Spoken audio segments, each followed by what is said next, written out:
Philosophical discussions of our true identity has been raging on for years and years.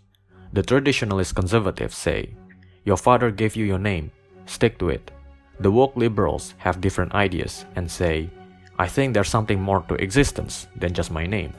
Our culture and society has been lying to us. And so the discussion goes on and on for millennia.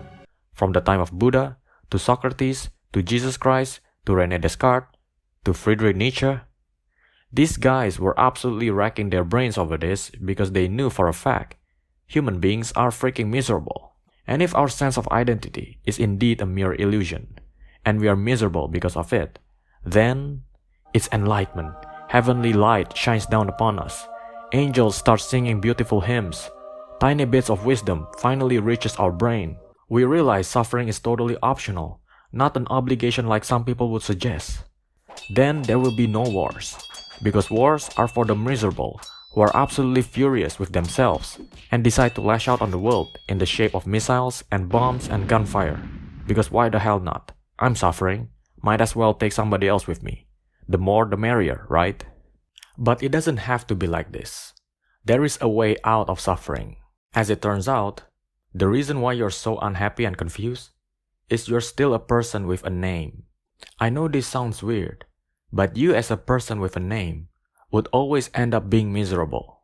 This personhood that's been making all the noises and the worries in your head, the you that loves being a drama queen every now and then, the you that probably prefers a bit more sadness and anger in his life than nothing at all, the you that's always miserable because someone says something about you. Yes, the you whose happiness is tied to your sense of identity. You consider your name to be the most beautiful sounding word in the whole vocabulary of the universe. When someone calls you by your name instead of just, hey, that makes a big difference, doesn't it? But when someone does something that tarnishes it, temperature rises, global warming gets worse, polar ice caps start to melt, a beautiful morning of sipping warm coffee suddenly turns into a series of vengeful thoughts on making the other person pay because of what she said to you on the papers. There is no possibility of happiness for this version of you, because your happiness is absolutely dependent on your ever-changing emotions, that in turn depends on the ever-changing moods of others, that again depends on the hormonal releases of their body, that depends on the gravitational pull of the moon, and that sort of thing. During his enlightenment, the Buddha was one of the first few people to find out about the existence of another version of you. That's the complete opposite to the first one. The one that's absolutely formless and nameless without any sense of identity. That's totally empty and silent, simply sitting back and watching the silly version of you in action. This version of you is untouchable beyond any kind of suffering, because it's a non-person with no name and no history. Without a name and history, there's nothing that can be hurt. Having nothing at all, not even your name, is so underrated. That means nothing can be taken away from you. And the same goes with this formless identity. Nothing is attached to it that can be taken away from it. Alright, by this point you must be wondering, what the hell are you talking about? Try to look at it this way. Put your hands in front of you and look at it like it's your first time looking at it. That's your hands, which you believe to be a physical part of you, right? As far as you are concerned right now, that's you. If someone hurts your hand, it's very likely you would get triggered and probably hit back. But that's not everything about you. There's something else. Who is that's perceiving all this? If something is to be perceived, there must be the perceiver also. If your hand is perceived, who is the perceiver? Obviously, the perceiver is also you. Without you as the perceiver, there will be nothing to perceive. You must first exist before everything else exists in that sphere of awareness. And it starts to get into a little mindfuckery when you look at your hands long enough. You realize there is no physical entity that's perceiving it. Something that you can point to and say, yeah, that's me alright. In fact, there is no separation at all between you as the one who perceives and the hand that's being perceived. If that's the case, the perceived is the perceiver, and the perceiver is the perceived. At this point, the perceived and the perceiver have merged into one and become one and the same. It doesn't stop there. Then you look around your room and you see everything else, including your lovely bed, your pillows, your diary, your TV. Since they're also within your sphere of perception, they're also you. But that wouldn't be so obvious if you're totally trapped in the identification with this physical human form and all that it entails from other people's opinions about it and what you yourself think about it.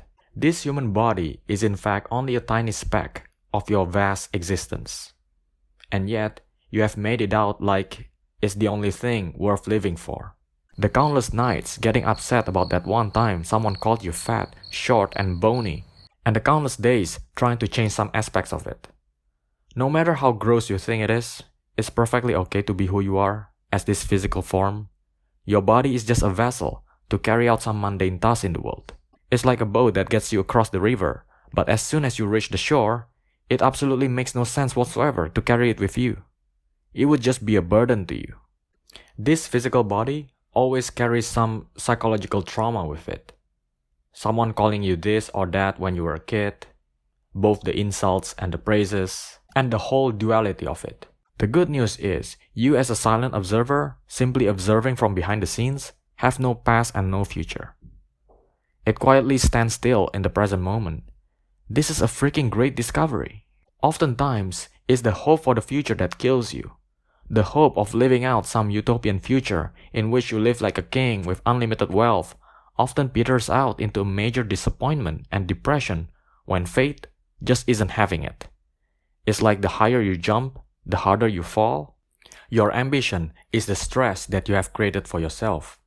It's the expectations that you put on yourself, thinking that everyone that you care about would be absolutely devastated and disappointed with you if you go on to fail. When everything sort of revolves around you, as if you're solely responsible for everything that happens, you will be crushed under the immense weight of pressure.